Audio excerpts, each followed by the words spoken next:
quizá ni de nuestro país, sino que es reflexionar respecto a qué es lo que es la arquitectura, cómo se aprecia en la actualidad la arquitectura. Y básicamente esto llevado a un periodo el cual a mí en lo personal tal vez me tocó vivir al final, que fue el movimiento moderno de arquitectura, al menos en la facultad, yo entré en el año 80, en ese momento todavía tenía vigencia, y era el momento en el cual se entró a cuestionar el movimiento moderno, básicamente con los movimientos postmodernos. Y en esa época, y los años previos, había una discusión interesante en arquitectura, y los arquitectos se formaban, digamos, como profesionales, y salían con una cierta autoestima, porque detrás de lo que estaban haciendo había un pensamiento teórico coherente, que por distintos motivos, digamos, y es un poco lo que queremos conversar, en un momento determinado deja de tener tanta vigencia.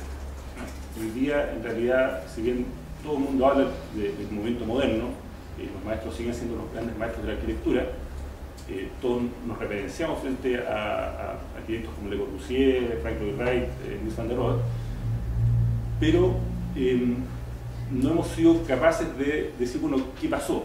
Porque hoy día, ¿qué es lo que pasó con la arquitectura o qué pasó con la sociedad? Por otro lado, yo soy un convencido de que la arquitectura es un reflejo de la sociedad. Por consiguiente, aquí lo que le ha pasado no es un problema de la arquitectura que le falte teoría, sino que es básicamente un tema de que la sociedad ha evolucionado y hoy día la manera como entiende, como aprecia la arquitectura es distinta a como lo hacía hace 50 o hace 100 años atrás.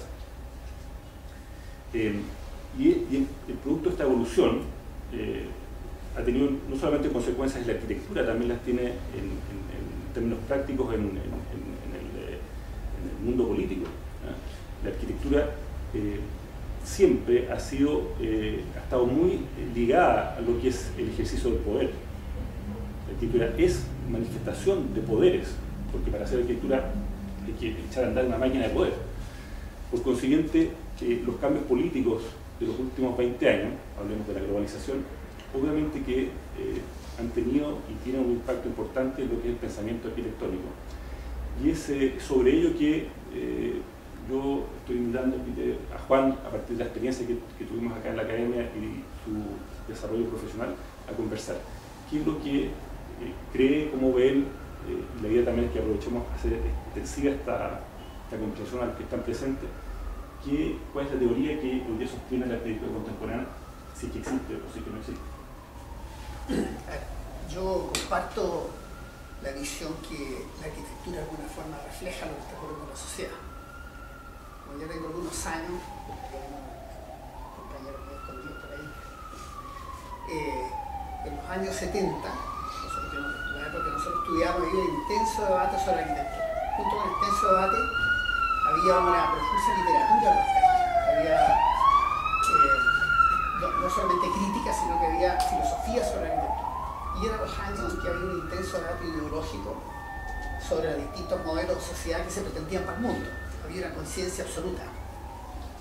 Entonces, de alguna forma, ese debate impregnaba la sociedad completa, y dentro de los arquitectos, todas nuestras épocas de estudiantes fueron generosamente compartidas en discusiones abiertas, muy enriquecedoras, y que de repente eso se acabó. Este tema que hoy día nos convoca es un tema de preocupación mundial. Hoy día prácticamente es muy difícil encontrar textos sobre discusión sobre arquitectura que no sean textos de crítica a obras. Uno ve a toda la literatura que existe en el mundo y disponible, una gran parte equivale a textos de análisis de trabajo en especial. Y eso tiene mucho que ver con lo que está ocurriendo en el mundo. O sea, yo creo que el mundo todavía no ha aprendido a encontrar cuál es el camino después del golpe de la globalización y el golpe de la comunicación. Hace unos años me preguntaron por qué yo había dejado de hacer clases. Entonces me dije, mira, cuando yo llegué a la escuela, iba al taller y se peleaban los chiquillos en esos años, los más jóvenes también, por entrar al taller. Y de repente, pasando el tiempo, cada vez me descubrí haciendo discursos motivacionales para que los cabros fueran a clase. Motivacional significaba hablarles como un papá, chiquillo, es importante por usted, venir a clase, Hasta que un día de repente llegué y no había nadie. Y entonces, para mí fue muy impactante. Entonces la primera reacción es decir, que se han figurado, yo soy medio importante, mi tiempo vale oro, y se están perdiendo. Y de repente me cae la teja y digo, no, pues a lo mejor los cabros aún. Entonces realmente se estaban aburriendo. Se estaban aburriendo ¿por qué? Porque el mundo cambió. Los chiquillos que me tocó ver al final tenían una forma de ver la vida muy distinta a las que me habían tocado cuando yo recién empecé a hacer clases. Eran muy diferentes, sabían mucho más cosas, tenían discusión propia. Hacía mucho rato que habían viajado, uno viajaba un papá de un amigo de la cuadra y era un evento entre el año en el barrio, el fulano que viajaba. Hoy día todos los chicos han viajado, son autosuficientes, tienen pensamiento propio. Y eso está traducido en un fenómeno de igualdades. Es muy difícil que un maestro exista, que alguien pueda comunicar una experiencia y que sea replicable, sino que más bien es un antecedente adicional a los que ya llegan por montones y por miles en la red, o llega a través de los periódicos, llega a través de la televisión. Entonces, a mí ahora tengo la sensación de que ese fenómeno se ha traducido en que está el mundo hoy día viendo que para dónde va, cuál es el modelo social que viene para adelante, no se sabe mucho. Hay algunos indicios, y es que estos modelos económicos que han sido de alguna forma triunfadores, instalados en el mundo, tienen muchas ventajas, muchos defectos, por supuesto, pero a mi juicio tienen un elemento dramático, y es que es extremadamente premiador del éxito. ¿Por qué digo esto? Porque cuando uno ve la crítica hoy día de la arquitectura, de alguna forma es una oda al tipo que le da bien, una oda al exitoso. Y por lo tanto, la crítica hoy día existe, es una especie de culto a las personalidades. Y esos pasos, eso todos sabemos por la triste experiencia del siglo XX lo que ocurre con los cultos a las personalidades. Entonces hoy día hemos encontrado un mundo en que está entrando el culto a la personalidad de los grandes líderes al culto a la personalidad de los tipos exitosos. Y eso produce una sociedad bastante, a mi juicio, peligrosa, porque facilita la personalización de las cosas, que va en un sentido absolutamente contrario de todos los elementos que nos están llegando a la sociedad actual, y que es la democratización del acceso al conocimiento, la democratización del acceso a los bienes, a poder ejercer las profesiones, poder desarrollarse la vida. Hoy día, en teoría, es mucho más fácil, pero sin embargo está esta otra cosa de por medio que finalmente termina estableciendo una especie de sociedad tan rígida como la que teníamos de antemano. Entonces, estos comentarios un poquito dicho así en el aire, tienen mucho que ver con lo que está pasando hoy día en nuestro país. No en vano, nuestro sistema universitario, que ha estado permanentemente en crisis y es como la naturaleza del sistema, hoy día tiene una crisis que a mi juicio es mucho peor, porque no se sabe qué quiere hacer, no se sabe por qué tiene crisis, ni se sabe para dónde va, ni se vislumbra ninguna tendencia que pudiera el día de mañana orientar hacia algún resultado. En las discusiones que uno tenía hace unos años atrás había cosas muy simples, digamos, posturas encontradas, ideologías encontradas, y finalmente terminaban encontrándose una especie de consenso o una especie de pacto. Hoy la verdad es que esa carencia de discusión uno no la ve. Y yo pienso que mucho tiene que ver también con lo que comentaba, con la complacencia que nos ha generado esa especie de éxito medio generalizado que hay en todo sentido, en la lectura, en el acceso al arte, en la educación, en los medios económicos, en tener los bienes al alcance de cada uno. Hay una especie de multiplicidad de opciones que existen, pero todas, por usar una palabra así media curiosa, de medio pelo, todo ahí no. Los libros, hoy día cuestión de ver lo que venden, lo que se ve en las librerías, lo que a la gente le interesa leer, el tipo de películas que se dan, el tipo de arte que se vende, las ropas que se usan, el tipo de auto. O sea, uno mira un mundo, una especie de como el triunfo de la media por, digamos, por encima de las élites que de alguna forma cumplían un rol de ir desarrollando nuestra sociedad. Eso es un poco la Me interesó esto último que planteaste, porque yo en esto último tengo una cierta discrepancia. Yo creo que, bueno, además que la gracia que podemos discrepar acá, si estuviéramos de acuerdo tendría mucha gracia. Yo creo que efectivamente hay un tema, es decir, a mi juicio el cambio que se ha producido, digamos, en el mundo tiene que ver básicamente con un cambio en el paradigma del conocimiento. Y eso tiene que ver con la manera como nos explicamos cómo opera el mundo.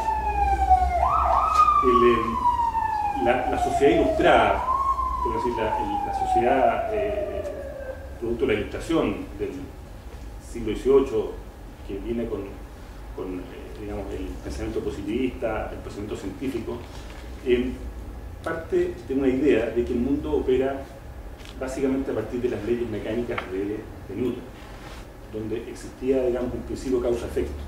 Las cosas se operan de esa forma. Y dentro de esa lógica surge también la idea de que quien entiende las mecánicas de cómo opera el mundo, entiende cómo opera el mundo y sabe, digamos, respecto a qué es lo que se debe hacer.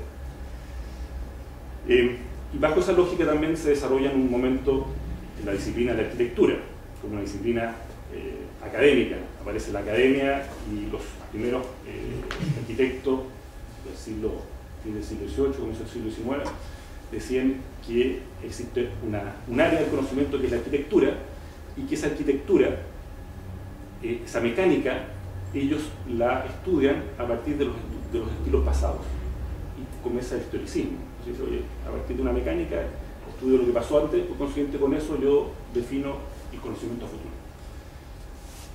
Y esto en algún momento determinado entra en conflicto, porque la realidad comienza a irse para un lado distinto, y esos arquitectos académicos probablemente también sintieron de que esta sociedad, que empezó a estar definida por ingenieros, por una serie de otros actores, digamos, que empezaban a construir este nuevo mundo con una nueva velocidad, con nuevas características, ya no lo controlaban. Y esto es una primera cuestionamiento a lo que es la arquitectura académica, con la crítica al historicismo, con lo que son los movimientos modernistas a fines del siglo XIX, comienzo del siglo XX, lo que finalmente, digamos, después de una serie de procesos, dentro de ellos, por ejemplo, a mí siempre me llamó la atención el caso de la Bauhaus, que es como un caso muy particular. Yo creo que lo más interesante de la Bauhaus es que es una escuela de diseño donde se plantea muchas cosas en un momento en que un país, Alemania, estaba derrotado. Era la hora cero que le llaman a Alemania. Había que partir todo de algo nuevo. Y eso dio la oportunidad justamente de pensar muchas cosas de una manera distinta. Y esta misma escuela, la Bauhaus, cuando comienza este país nuevamente a estructurarse, es decir, la sociedad que genera la arquitectura, que genera el pensamiento, comienza nuevamente a entrar en un proceso de poder y reglas claras, esta escuela cada vez comienza a ser más incómoda y finalmente la cierran. Pero la Bauhaus la echan de varias partes. La echan primero de Weimar, después la echan de Dessau, después la echan finalmente de Berlín. A lo que voy es que efectivamente allí hubo un proceso nuevo, a partir de una nueva realidad de replantearse las cosas. Y a continuación surge el movimiento moderno. Y a mi juicio el movimiento moderno lo que toma viene, digamos, impregnado con esta idea mecánica del historicismo académico, y prácticamente ve en este nuevo estilo, este nuevo lenguaje que se desarrolla en la Bauhaus y en los movimientos modernos, pero básicamente la Bauhaus lo ve como un nuevo estilo. Y comienza a plantearse este pensamiento, sí, es una visión académica de esta gran revolución, digamos, del sistema del pensamiento. Y también, digamos, el movimiento moderno se consolida fundamentalmente después de la Segunda Guerra Mundial, en el momento en que el lenguaje que propone se transforma también en un discurso político. Si uno ve la arquitectura entre guerras, digamos, si bien hay los años 20, hay un desarrollo importante desde el punto de vista de la arquitectura contemporánea, pero entre el 30 y 40 a nivel mundial, sea en Rusia, sea en Alemania, sea en España, incluso en Estados Unidos, hay una vuelta, digamos, a los estilos clásicos. Y es después de la Segunda Guerra Mundial cuando este nuevo lenguaje, este estilo internacional, se transforma en un lenguaje, por así decirlo, especial. Y se transforma producto de una situación política. Es donde está la Guerra Fría. Hay un tema también de cómo nos limpiamos, digamos, nuestro pasado. En el caso de Alemania eso es muy claro, hay una idea, digamos, de borrar la imagen anterior. En muchas cosas, digamos, lo que se hizo la reconstrucción en Alemania que tuvo que ver con borrar esa imagen anterior. Y esa potencia, por decirlo, de la Segunda Guerra Mundial llega o tiene, digamos, incidencia en el poder que ejerce la arquitectura, también en el caso de Latinoamérica, en lo que podemos decir la arquitectura brasileña, comienza a entrar en conflicto con una sociedad cada vez más, una ciudadanía, digamos, cada vez más interesada en estos temas. Y los grandes cuestionamientos que se empiezan a hacer en los años 60 y con posterioridad tienen que ver en el fondo con que hay una ciudadanía que ya no tiene el mismo respeto, por así decirlo, por quienes se supone que saben, sea a nivel político, sea a nivel de la arquitectura. Y hay una ciudadanía cada vez más consciente. Ahora, obviamente que eso, por un lado, nos desarticula nuestro discurso teórico, porque en un momento moderno, con una coherencia desde el punto de vista político y desde el punto de vista de la acción, nos da una situación bastante agradable y cómoda. Pero cuando eso deja de ser así, comienza precisamente a producirse una separación entre lo que son las acciones, lo que efectivamente sucede en la arquitectura, con lo que son nuestros discursos. Y ahí efectivamente hoy día hay una suerte como de ser disgregado. Ahora, un poco para cerrar, para seguir, yo creo que desde una perspectiva contemporánea, lo interesante que tiene la arquitectura y lo que llamo el fenómeno arquitectónico, que incluye todo, lo bueno y lo malo, da cuenta de lo bueno y lo malo de la sociedad. Y también cuando nos tomamos cuenta de ello, porque en el fondo la arquitectura da cuenta de las acciones que hacemos. Nosotros podemos discutir mucho respecto a la ciudad, pero finalmente lo valió lo que hicimos. Y finalmente lo que hicimos tuvo que ver, más allá de lo que pensamos o quisimos hacer, con lo que estamos dispuestos a avanzar. Aquí, por ejemplo, los arquitectos nos hemos caracterizado en general por hablar mucho contra el automóvil, ¿ya? Y lo dañino que es para las ciudades, etcétera, etcétera. Pero la pregunta es, ¿tú finalmente andas o no andas en auto? Y yo creo que la mayoría de los arquitectos finalmente andan en auto igual. No están dispuestos hoy día a moverse. Entonces, yo creo que también sería un poco absurdo, no sé si es absurdo, pero probablemente en algunas ciudades sí se puede hacer, y hay buenos ejemplos. Pero lo que yo veo y donde veo hoy día el gran potencial que tiene nuestro campo disciplinar y lo que hacemos aquí en la universidad, es que nos permite reflexionar respecto a las acciones de la sociedad y pensar acerca de ellas a partir de nuevas acciones que le proponemos. ¿A qué me refiero con esto? Cuando nosotros en taller lo hemos planteado un taller de investigación, y es la investigación pero es una investigación no en términos de una investigación científica que busca explicarse el fenómeno. La investigación arquitectónica es una investigación que busca conocimiento para actuar. Y yo a partir de esa acción digo muchas cosas y puedo comunicar muchas cosas. Y es ahí donde, a mi juicio, y ahí hemos tenido buenas experiencias, por ejemplo, cuando partimos con el barrio de Ñuñoa, tiempo atrás, que hoy día, visto desde hoy, esos proyectos eran tal vez realizables, de hecho no se han hecho, pero a raíz de esos proyectos podemos comunicar muchas cosas que sí son esenciales, que sí son importantes, que sí pueden servir para toma de decisiones en otras circunstancias. Porque obviamente que uno desde la academia es muy difícil que uno haga un proyecto y justo se dé la oportunidad para que eso se pueda modificar la realidad, pero sí uno desde los proyectos que presenta, de las discusiones, los argumentos que pone sobre la mesa, hace que finalmente sobre un tema se pueda ver y entender de otra forma. Y ahí, a mi juicio, hay un campo importante de investigación que se puede sistematizar, que se puede aportar. Bueno, yo he hecho un comentario original que tiene que ver un poco para entender el contexto en que estamos. Yo insisto que hoy día la arquitectura está en una encrucijada para descubrir cuál va a ser su rol que le corresponde en el siglo XXI.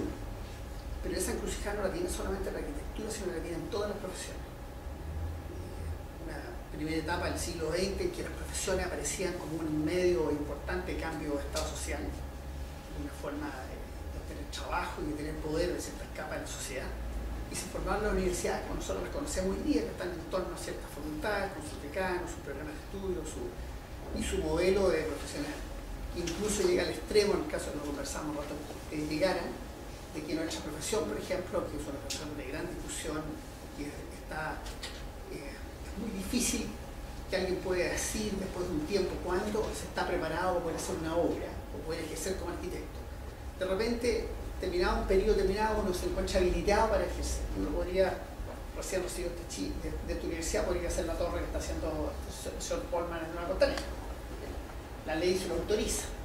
Es circunstancia de que uno se pregunta si quién está preparado para hacer una torre de ese tipo, para hacerla bien, me refiero, con todas las incidencias que eso tiene.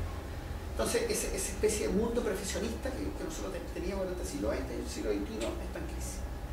Yo veo muy difícil que existan las profesiones que nosotros conocemos hoy día dentro de 20 años, 30 años, que haya constructores civiles, médicos y abogados como en mi día. Sino que lo que uno ve hoy día es justamente una apertura de oportunidades increíbles, que de alguna forma las profesiones se están definiendo de acuerdo a lo que uno estudia, ámbito de enseñanza, las oportunidades que uno ha tenido en la vida, los intereses, la suerte, en fin, circunstancias de la vida, y finalmente la gente termina haciendo algo. Pero yo diría que es una ventaja, se encuentra donde poder ejercer. Igualmente, si uno no estudia arquitectura no podía hacer nada, si uno no entraba a la universidad, ¿para qué decir? Sería de cajero en un banco, o trabajar vendiendo autos o vendiendo repuestos, en fin. Esto era hace 30 o 40 años. Hoy día uno ir a cualquier profesión y la cantidad de distintos ámbitos que esa profesión se ha ido desarrollando con éxito y con poder es infinita. Y eso en todas las profesiones. El primer efecto es que las fronteras se diluyen. Ya no está claro dónde termina una profesión y dónde empieza otra. Por lo tanto, la palabra profesión yo me encuentro, creo que debería revisarse. Eso también hace revisar los ámbitos de las escuelas, cuáles son los límites de las escuelas, revisarse, por ejemplo, el programa de estudio, cómo tratar de mantener vigencia un programa de estudio sin que obsolete, que le pasa a lo que a mí, que ya los cabros no van a clase, cómo hacer para reencantar continuamente con nuevo conocimiento en un mundo que el conocimiento está cada vez más expuesto al acceso de todo. Uno dice, bueno, esto que parece creativo no lo es, sino que es una oportunidad gigantesca, porque de alguna manera permite el desarrollo personal. O sea, yo me imagino que más que enseñar lo que hace un profesor es ayudar, aportar y explicarle dónde está la información a los alumnos, y los alumnos son los que estudian, los que investigan, los que se desarrollan.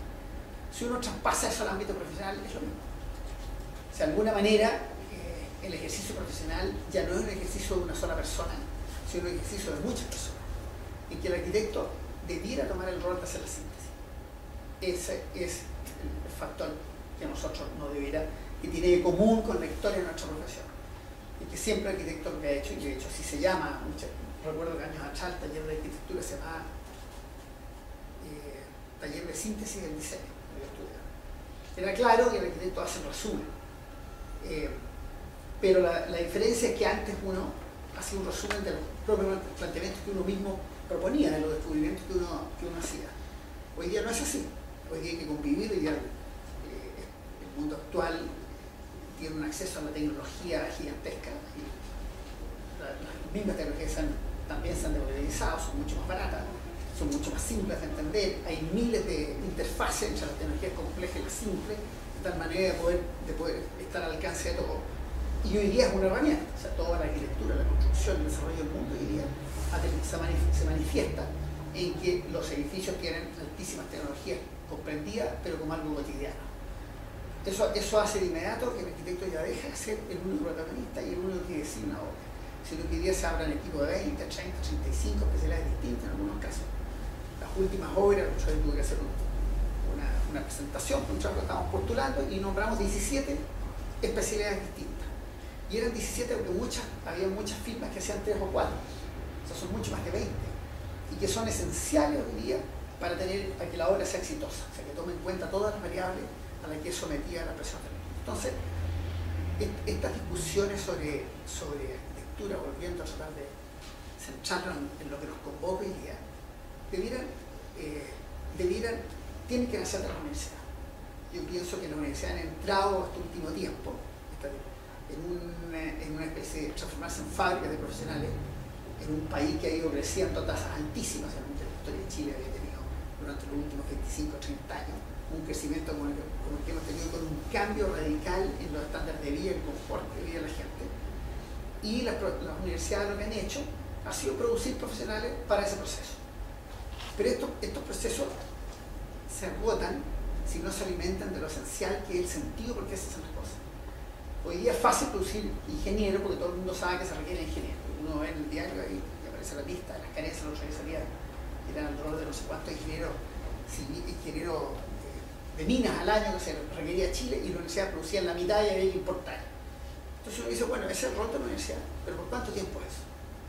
Si uno mira la historia europea, por ejemplo, ya llegan a una culmine de desarrollo y empieza todo el mundo a estudiar cosas que ya no sirven para nada. Se empiezan a ir regresando. Ustedes pueden ver las crisis que hay en el mundo de hoy, en que hay un exceso profesional, hay un exceso activo, un exceso de conocimiento que no tiene aplicación práctica. ¿Y eso por qué? Porque cayeron en el mismo proceso que estamos nosotros ahora, que es un crecimiento sin un fundamento, sin un sentido, sin detenerse un minuto a pensar en qué estamos. Yo de alguna manera eso se lo achaco a la política, en el sentido de que le fue muy funcional al poder, tanto en la época de la dictadura como en la época de la democracia, el que las universidades no tuvieran pensamiento propio. En la época de la dictadura muy simple, porque era una incomodidad, que alguien pensara y alguien razonara.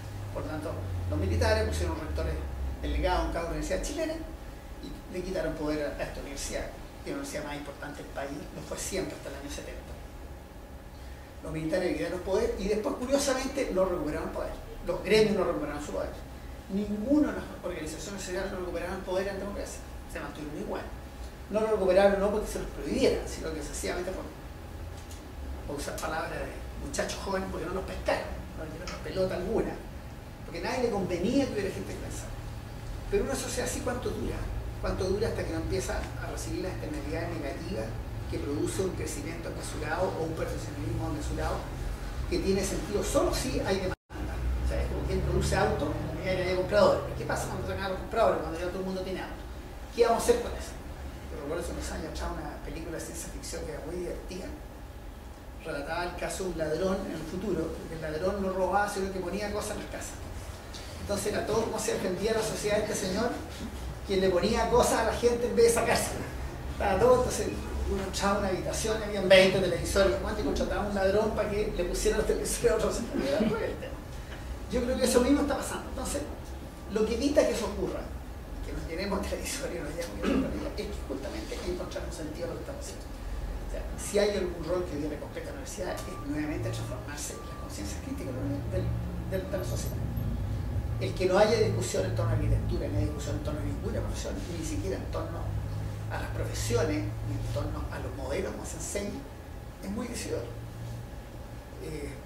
No en vano, cuando uno dice esta discusión sobre los CINCE, sobre el analfabetismo que tienen los estudiantes a medida del primer año, cuando uno dice, ¿por qué lleva 20 años esta discusión y nadie lo ha resuelto? En 20 años se resuelve cualquier cosa. Es porque nadie interesa. Porque en definitiva no es la discusión, eso es para decir que estamos conversando ahora. Entonces, a mí me parece que yo veo que en algún minuto esta cosa debiera haber una reacción. So pena que la mediocridad o esas sociedades que uno ve también en las películas futuristas de Orwell, que terminan siendo grupos de personas que producen muy eficientes, que viven muy bien, pero definitivamente no tienen pensamiento propio. Yo creo que hay un punto interesante a la vuelta. Y yo voy a tomarme de algo que tú planteaste ahora, voy a tratar de hacer una intervención breve y para que se empiecen a preparar para las preguntas, lo que quieran. No, yo creo que lo que hablas tú, yo creo que es fundamental este tema del sentido. Y eso es un poco este paradigma que hablaba, el paradigma mecánico, en realidad no se cuestiona por el sentido, porque se supone que funciona mecánicamente, como ese sentido deja de ser relevante. Sin embargo, el conocimiento para actuar, que es en el fondo lo que uno desarrolla e investiga en un taller de arquitectura, lo fundamental es el sentido. ¿En qué sentido actúo? Lo que se les pide a los estudiantes que argumenten es cuál es el sentido de lo que están proponiendo. Ellos, a través de los proyectos, tú propones acciones. Bueno, ¿cuál es el sentido? Y en ese sentido yo encuentro que y creo, digamos, que son muy pocas las instancias universitarias donde esto se hace. Y ahí hay un gran valor de una actividad que hacemos acá y que debemos hacer, vamos a tener que seguir haciéndola. Entonces, la idea es por qué no esto que hacemos, por qué no lo hacemos conscientemente, de que el desarrollar competencias en cuanto a descubrir el sentido de las cosas, el sentido de la acción, y tener que explicarlo mediante proyectos, mediante acciones concretas, que pueden ser discutibles, pueden ser buenas o malas, pero es un ejercicio, a mi juicio, tremendamente positivo, que es fundamental para la formación de un arquitecto, y que a mi juicio es también uno de los roles o uno de los aspectos que hoy día la sociedad contemporánea está buscando. La sociedad busca sentido. Y también en esa perspectiva veo yo también, por ejemplo, lo que ha sido el desarrollo de la arquitectura en ¿cómo se llama? En los países desarrollados. El tema de los concursos de arquitectura básicamente parten del hecho de darle destino, sentido a las cosas que hay. Pero yo trabajé en Alemania mucho en lo que eran concursos de arquitectura, y eran concursos de ideas. Y muchos se formulaban, mira, tenemos este terreno en la ciudad, ¿qué hacemos con él? ¿Qué sentido tiene? Y ahí hay que proponer qué hacer, digamos. Y la mayoría de los proyectos no eran proyectos donde estuviera muy claro qué es lo que había que hacer, sino que en el fondo le consultaban a los arquitectos y eran consultas abiertas, podía participar cualquiera que estuviera habilitado, pero en el fondo no habían también algunos concursos donde invitaban, digamos, a oficinas de arquitectura porque tenían interés, pero finalmente los que se ganaban los concursos no eran los invitados. Rara vez pasaba eso, aparecían ideas nuevas. Y lo interesante de este proceso de los concursos de arquitectura es que dan un abanico de alternativas y también le entregan una responsabilidad a quien toma la decisión. Si yo tomo una decisión diciendo voy a contratar a esta oficina para que me haga un proyecto, si lo hace mal, yo lo contraté en base a su currículum. Sin embargo, cuando yo he hecho un concurso de arquitectura y decido darle a ese proyecto o a esa alternativa el premio y seguir por ese camino, lo he hecho teniendo presente otras alternativas.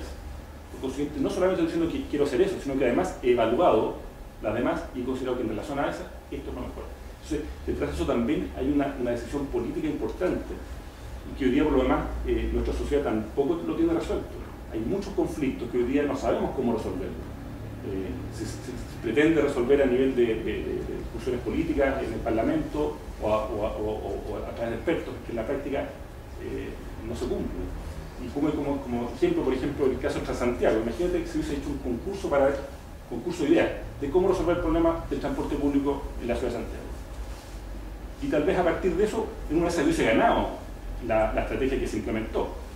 La diferencia está que se ganó sabiendo que había otras alternativas y alguien tomó conscientemente esa decisión.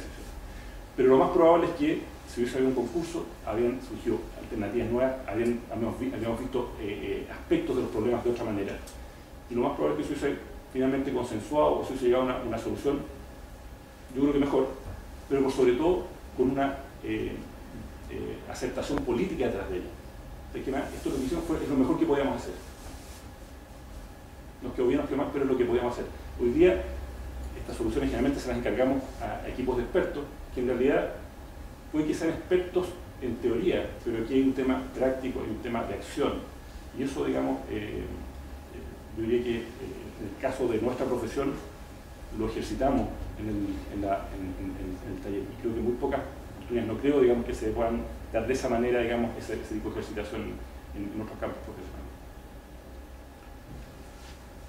Les cedo la palabra, no sé si tú quieres comentar, agregar algo más, pero cedo la palabra que por si alguien quiere hacer consultas. Podemos seguir conversando, pero quiero dejar abierto porque creo que... ¿Alguna pregunta? ¿Duda?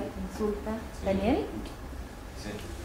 Bueno, que la conversación, como toda conversación, ha sido un poco meando, pero ustedes partieron hablando de la aparente falta o vacío en la discusión arquitectónica de una teoría que respalde la práctica.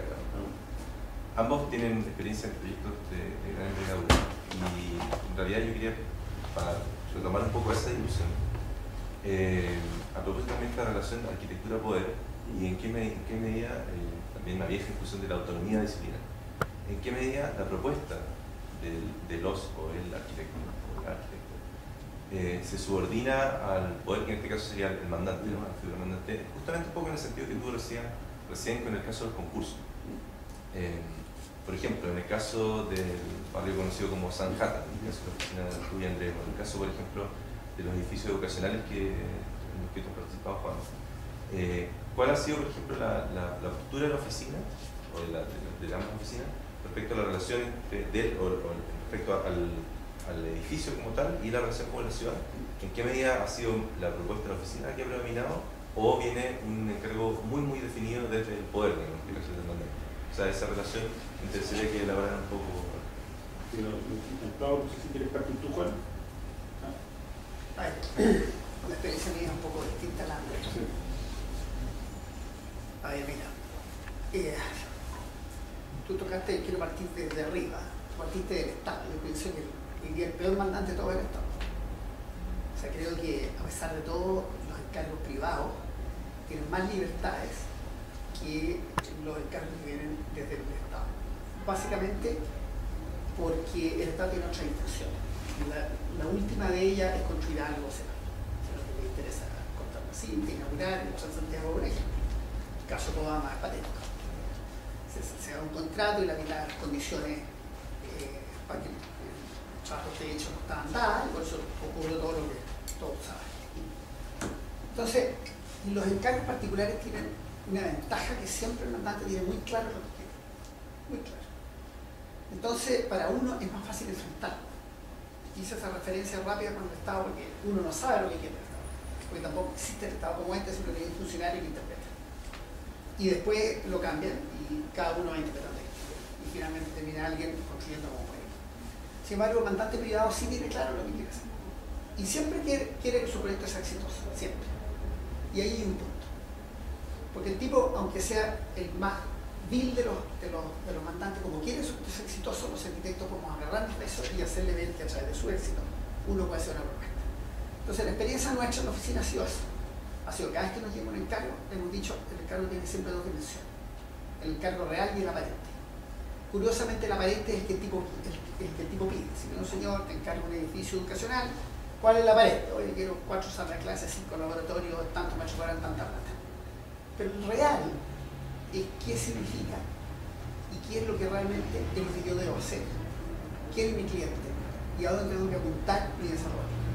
Por lo tanto, inmediatamente hago una discusión.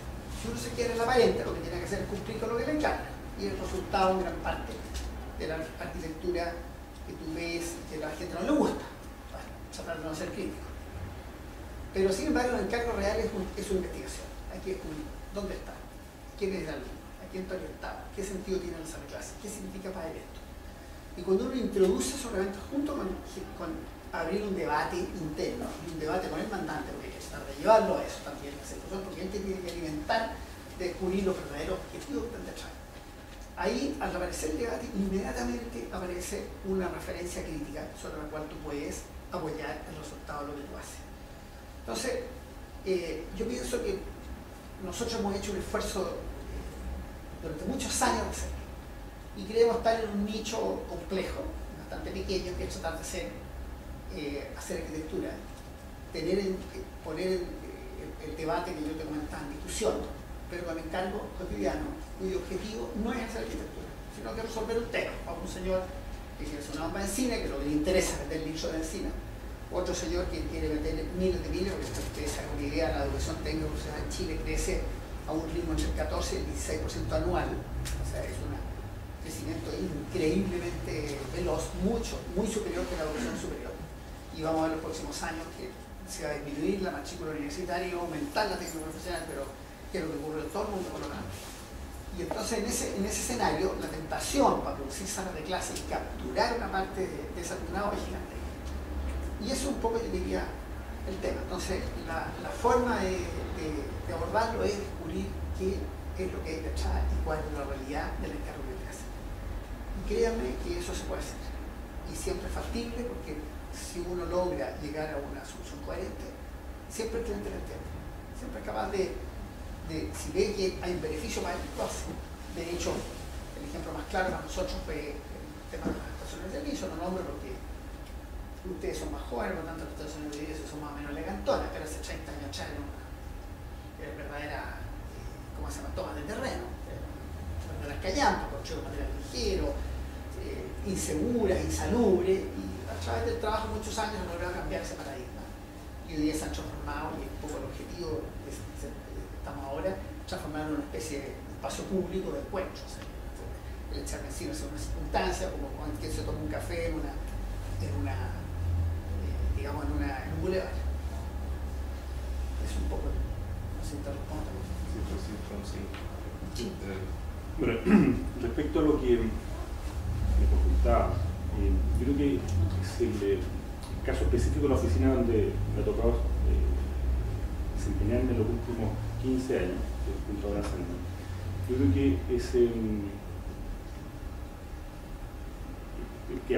que es bien interesante ver la manera como opera, y ahí yo creo que tal vez de esa experiencia es cuando yo hablo del tema de la fenomenología.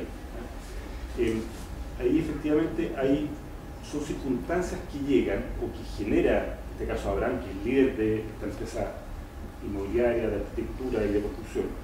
Él comienza a generar condiciones, pero no las genera a partir de que él quiere hacer un edificio grande, sino que en el fondo a partir de lo que percibe está en el aire.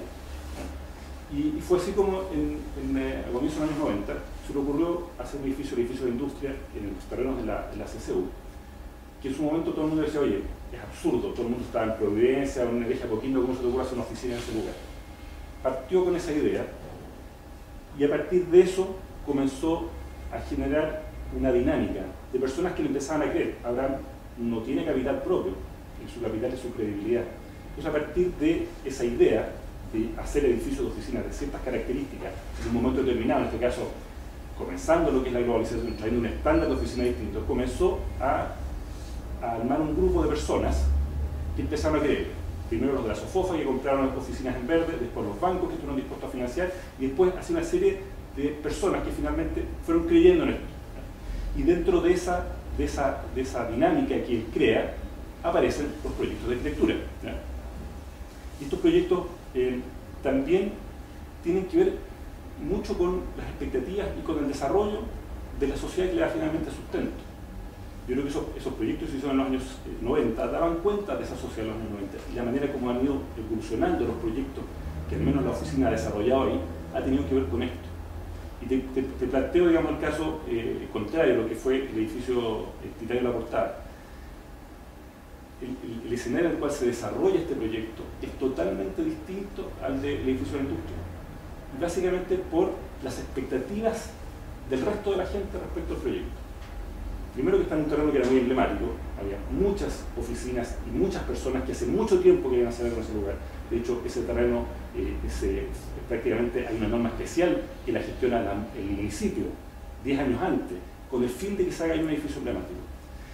Y eso implica que también, y a su vez, digamos, las condiciones urbanísticas, que son los límites sobre los cuales finalmente se define, en este caso, el negocio inmobiliario, cuántos metros cuadrados puedo hacer. Ahí cada terreno tiene un precio y finalmente el financiamiento está en función de cuánta rentabilidad tú le vas a sacar a ese terreno. Entonces, no es que yo pueda tomar la decisión, voy a hacer el edificio más grande o más chico. A mí el banco me va a prestar el dinero en la medida que yo efectivamente sea capaz de responder por sus expectativas respecto a lo que vale el terreno, o lo que se pagó por el terreno y a lo que se espera obtener. Pero el caso, por ejemplo, de La Portada, fue un proyecto que en mi juicio marca un cambio tremendo en la sociedad chilena. La manera como se opina, bueno, el hecho que hayan cambiado los medios, de opinión que hay, los temas tecnológicos, pero también hubo cambios importantes desde el punto de vista de la norma, es decir, tanto desde el punto de vista de los acondicionamientos internos, escaleras, etcétera, etcétera, el tema del estudio de sombras, de evitar esto que eran los lustrines, de que se cambia, surge la posibilidad, digamos, de hacer estudio de sombras y por consiguiente concebir las formas de otra manera.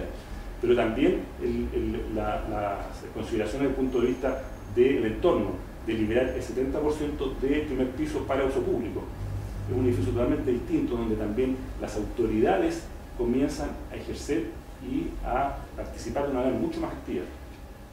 Ahora, dentro de esa dinámica, al menos lo que a mí me tocó participar, me tocó diseñar este edificio, uno se da cuenta que la arquitectura lo que busca o donde empieza a tener éxito es en la medida que tú comienzas a encontrar consensos con los demás. Ese edificio, que es un edificio complejo de aprobar, por decir, por las dimensiones, por todo el mundo opinar, es importante que sus formas fueran seductoras, para quien aprobara, para quien financiara, para quien después comprara. No daba lo mismo, ese edificio no habría sido exitoso con cualquier arquitectura, porque no era, y la gente tenía que sentirse interpretada en eso. El hecho que hayamos incorporado tecnología antisísmica también fue un factor fundamental. Y eso se hizo con la intención precisamente de seducir, de cómo seducimos a los futuros usuarios a subir a un edificio de 50 pisos que en Chile no existían. Entonces, son todas partes de esta fenomenología que llamamos y que finalmente a través del proyecto, del diseño, tú vas incorporando, vas sintetizando. Y finalmente vas dando cuenta, y dando cuenta de las cosas buenas y de las cosas malas, para que no finalmente un producto de esa característica. Bueno, si quieres tomarme todo el espacio, pero muy cortito. De alguna manera, lo que ustedes comentan, uno podría colegir que la aproximación actual a la arquitectura tiene un componente más pragmático versus, como tú introdujiste en la conversación, uno podría llamar la doctrina del movimiento moderno, que tenía ciertos caracteres bien específicos respecto a cómo se concebía el espacio, la relación con la ciudad, las funciones urbanas, etcétera, etcétera. Y hoy día la arquitectura se mueve en un terreno mucho más pragmático. Yo creo que más que pragmático, lo que la arquitectura o las decisiones arquitectónicas se dan a nivel de un inconsciente colectivo. Y ahí viene que yo no sé si han escuchado a un libro de acá que se llama El Animal Social, que justamente me llamó la atención un par de semanas en el Mercurio, un comentario, donde este autor, David Brooks, un columnista del New York Times, plantea de que el inconsciente es una construcción colectiva, una construcción gregaria, y que este inconsciente, básicamente todas nuestras decisiones, las decisiones importantes se dan a ese nivel. Y desde esa perspectiva, a diferencia, digamos, del mundo consciente, que es el mundo racional, donde cada uno toma conciencia de su individualidad. Y es lo que plantea que a partir de los nuevos estudios de neurociencia, las nuevas concepciones, digamos, de la biología y también de la filosofía, podemos decir que las decisiones fundamentales, aquello que le da sentido, se dan en el inconsciente. Y de esa perspectiva yo creo que hay un paralelo con lo que plantea Juan, con lo que planteamos nosotros. El proyecto de arquitectura finalmente se emerge o se sostiene o se funda en el inconsciente colectivo. Y nuestras competencias como arquitectos es precisamente poder interactuar con ellos. Ahora, obviamente que ese inconsciente no es no hay una receta para interactuar, sino que es parte efectivamente de un tema práctico, de un tema de experiencia y fundamentalmente de un esquema de ensayo-error, de ir sociabilizando tus ideas, sea al interior del taller, del grupo que participa, afuera. En la medida que más gente le empieza a hacer sentido, la gente más empieza a construir, empieza a entusiasmarse y empieza también a apoyar estas ideas. Se produce efectivamente una acción en el inconsciente. Y hace que todo sea éxito. Lo hace natural. Bueno. La importancia de las emociones. A ver, yo creo que lo que tú estás planteando de lo racional tiene que ver, oye, de lo pragmático tiene que ver con el cargo carente. Si uno diferencia con el momento moderno, en esa época, cuando había ciertos cánones estéticos definidos, que había ciertas filosofías claras y concretas, yo pienso que el modelo de arquitectura estaba de alguna forma definido y además permitía ser crítica, tú tenías un referente. Algo parecido a lo que podía ser los estilos, pero con la complejidad que había, obviamente, no solamente tomar la parte formal, sino también la parte conceptual. Hoy día, en que tenemos la sociedad que todos conocemos, tiene parámetros muy concretos de evaluación de una obra, que tiene que ver con la importancia que tiene como objeto de compra-venta. O sea, tú hoy día, por ejemplo, la gente de la industria automotriz, la que más avanzada está en eso, de tener clarísimo cuáles son los modelos estéticos que tienen que inspirar, cuáles son los modelos funcionales que tienen que inspirar. Cuando tú ves un Porsche, no es casualidad todo lo que tiene el Porsche, no es casualidad el color de los pinos, no es casualidad la manilla, no es casualidad la rueda, no es casualidad el motor, nada es casualidad. Tampoco es casualidad la connotación que se le asigna al Porsche a través de durante muchos años de una venta que utiliza Andrés, en este subconsciente colectivo en la que la gente hacía y espera un Porsche. Tú le falla un poquito el motor o suena un poquito raro y le venden otro motor. No completa nada. Y en el estudio también pasa la misma cosa. Hay todo un modelo que a través de los medios se ha implementado.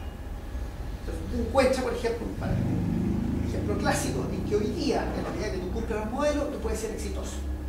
El ejemplo más concreto, que para mí me parece insólito, que verlo, no me parece insólito que esté ocurriendo, al lo visto, es que te encuentras con que hay hoy día departamentos que cuestan $1 millón. $1 millón cuesta un departamento de Almagro, que valen 25.000 UF, no son $1 millón.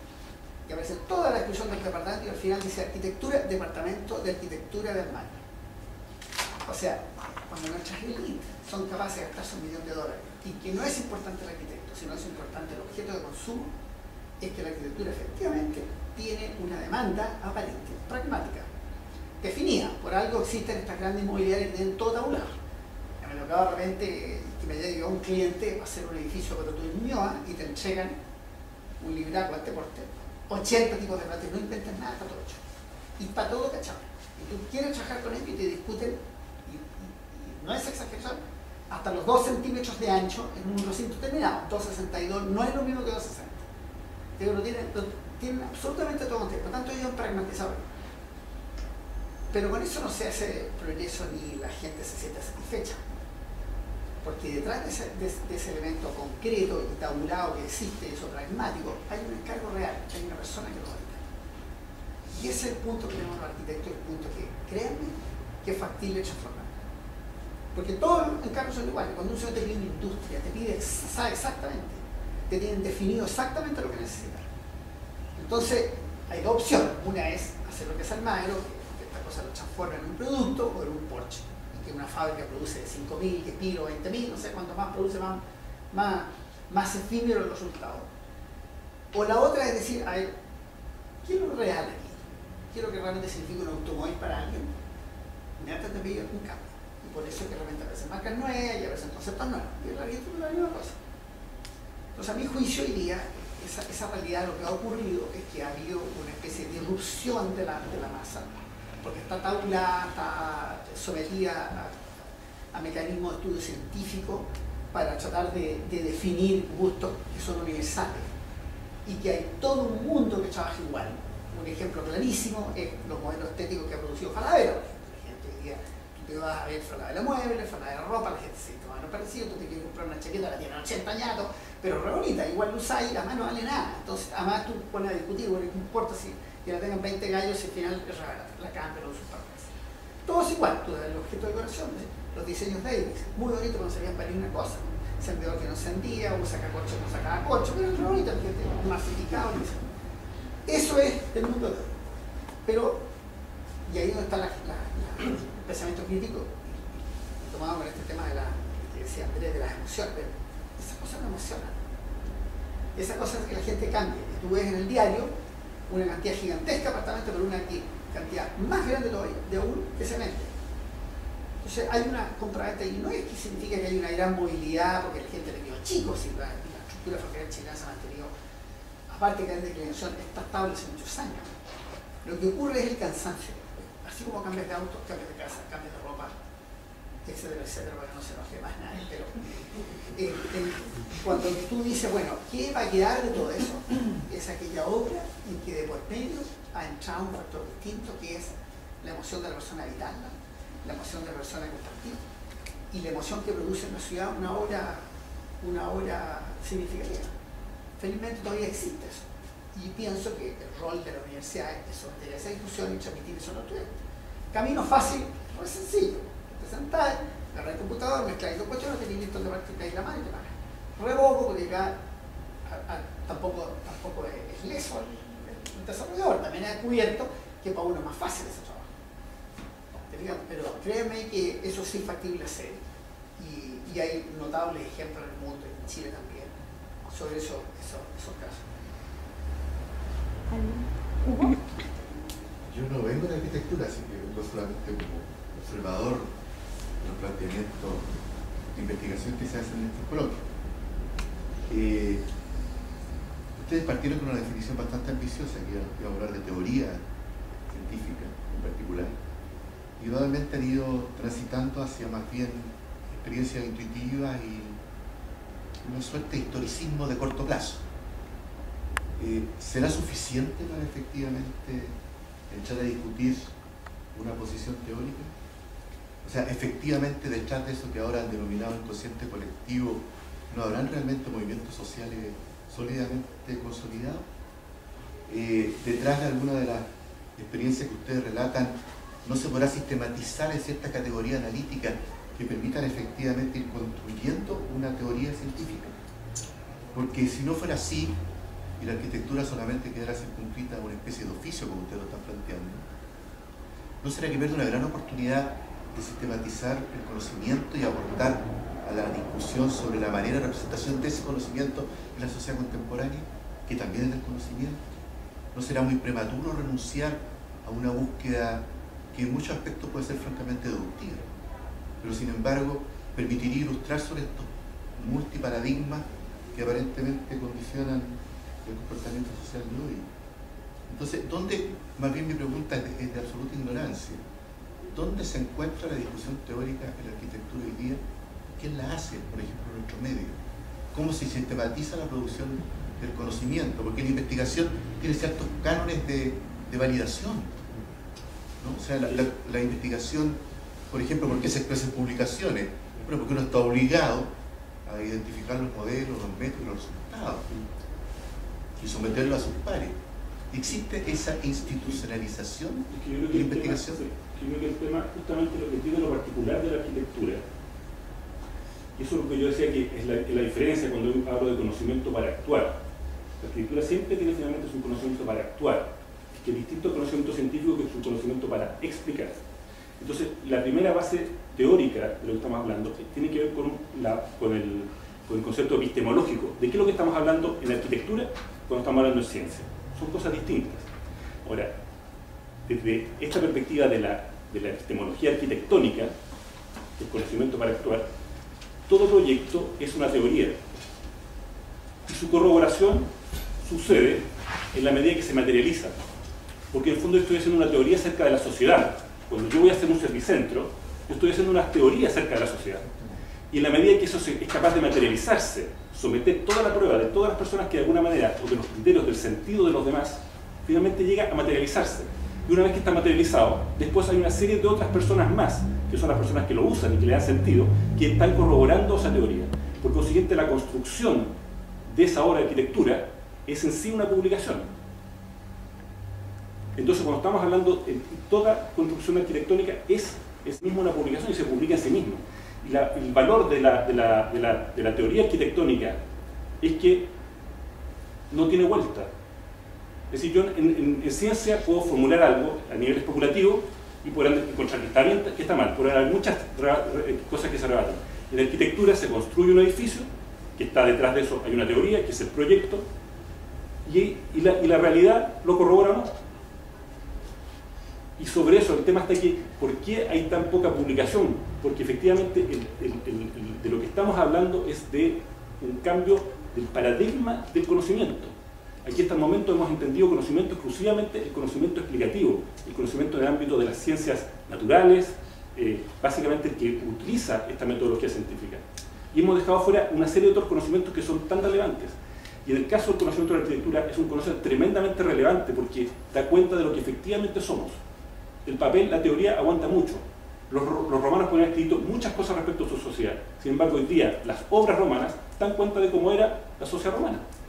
Y hoy día la ciudad que estamos haciendo, las obras de arquitectura están dando cuenta de cómo efectivamente somos, no de cómo nosotros nos describimos. Y desde esa perspectiva, el valor que tiene el conocimiento arquitectónico, a mi juicio, es muy grande. Y es una de las cosas que hoy día está faltando. Estamos viendo en el mundo político, no hay proyecto. Veamos hoy día la alianza que gobierna. La oposición, que es más patética, ¿qué proyecto tiene? ¿Y por qué? Porque básicamente todo su conocimiento, toda su teoría, se basa en una formación de conocimiento científico, que básicamente opera bajo una lógica mecánica. Pero el tema está aquí, yo puedo dimensionar la mecánica, pero ¿cuál es el sentido? ¿Para dónde voy? Estamos pensando en un conocimiento científico positivista, ya justamente por toda la ciencia. Por eso, pero ¿No será tratar de explicar la ausencia de teoría desconociendo todo lo que ha significado? No, pero es que no es ausencia de teoría. A mi juicio, perdóname, la construcción, hoy día nunca en el mundo ha habido tanta arquitectura como la que hay hoy día. Eso todo son conocimientos científicos, todo eso es teoría. Es todo teoría. Sin embargo, en ese mismo Lo que pasa es que el pensamiento... tema está en cómo nosotros la sistematizamos. Y ese es el tema. Y el desafío está en cómo eso que hacemos, esas teorías que se hacen, cómo las asimilamos. Porque en ese sentido hay muy poca, y lo vemos en esta facultad, hay muy poca sistematización de la forma de hacer arquitectura, ¿no? Yo creo que la forma en que ustedes están haciendo arquitectura puede que sea una de las formas que se está haciendo, pero puede que hayan múltiples formas. Y en ese sentido creo que, y es el desafío de facultades como esta y como arte también, que tienen un pensamiento y una forma de generar conocimiento que es distinto a las otras, y no necesariamente positivistas, sino son otras formas de generar conocimiento que son complementarias, y en esta facultad se pueden generar formas quizás más científicas y otras quizás más, como quizás nosotros decimos, de conocimiento situado o fenomenológico del conocimiento.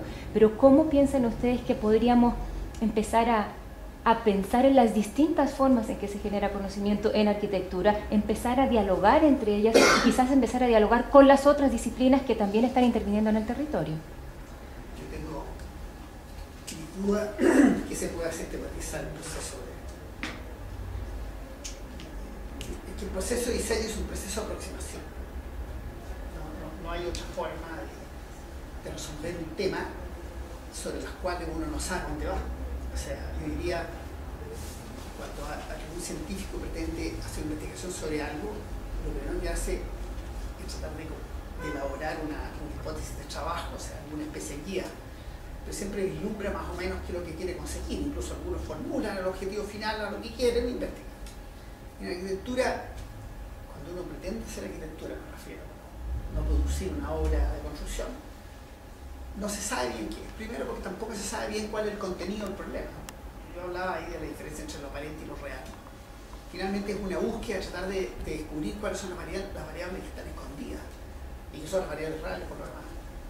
Ahí entonces en la formulación del problema ya hay una investigación, ya hay una toma de postura.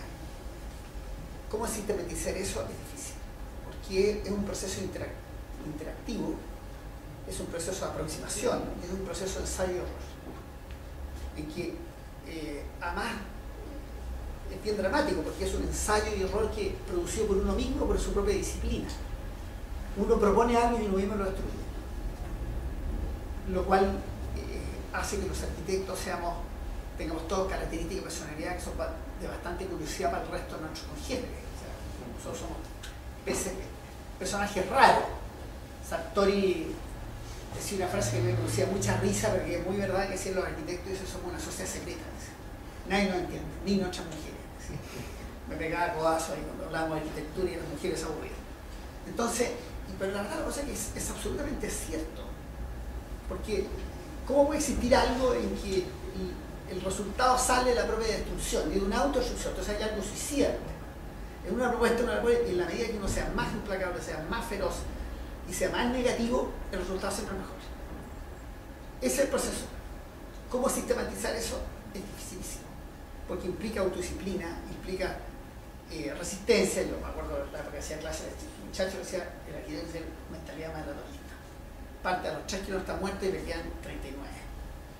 A los 15 kilómetros el tipo sangra y se está muriendo y le quedan, y tiene que seguir corriendo y seguir corriendo y seguir corriendo y llegar a la meta.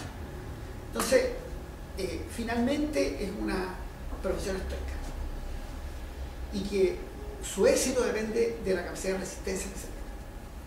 Primero, de forma consciente formularse el encargo y no hacerle caso al encargo que le hizo uno al cliente.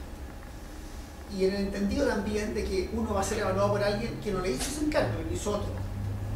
Por tanto, este proceso no solamente tiene que ser autodestructivo, pero que produce algo, sino que al mismo tiempo es a pesar de. Entonces, ¿cómo sistematizar eso?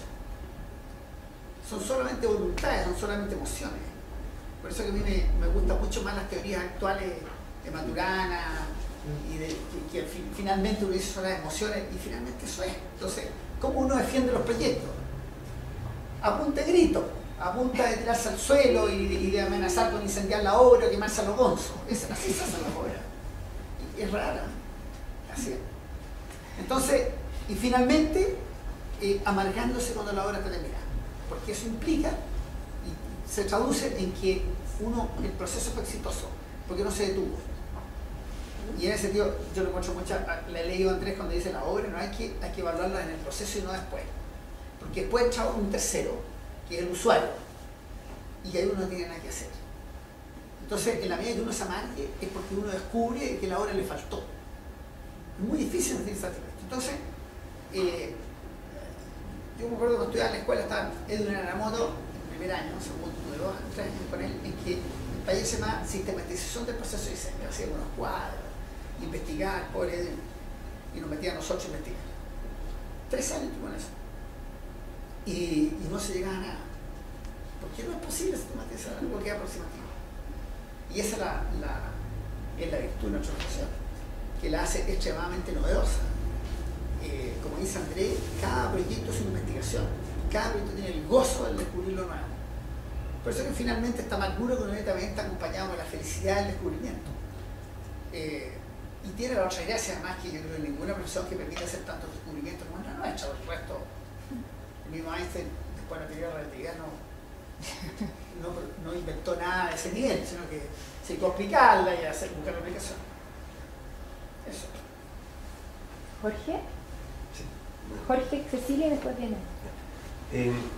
O sea, a mí me entran algunas me surgen algunas contradicciones cuando escucho la respuesta, básicamente porque yo tampoco soy arquitecto, ¿no? Básicamente porque creo que hay un quehacer en el proceso de diseño que no es diseño finalmente, ¿ah? O sea, creo que reducir el trabajo del arquitecto, el proceso creativo, el proceso de producción de obras al diseño es un reduccionismo, porque hay una cantidad de acciones, ¿ya? Esto que tú señalas, Andrés, de la puesta, del encontrar el sentido, ¿ya? Implica un esfuerzo de tal envergadura, ¿ya? Y no poder transferir, ¿ya? Ese ejercicio minucioso, ¿ya? Claro, tú lo dices que está en la obra, ¿ya? Pero creo que desde el punto de vista de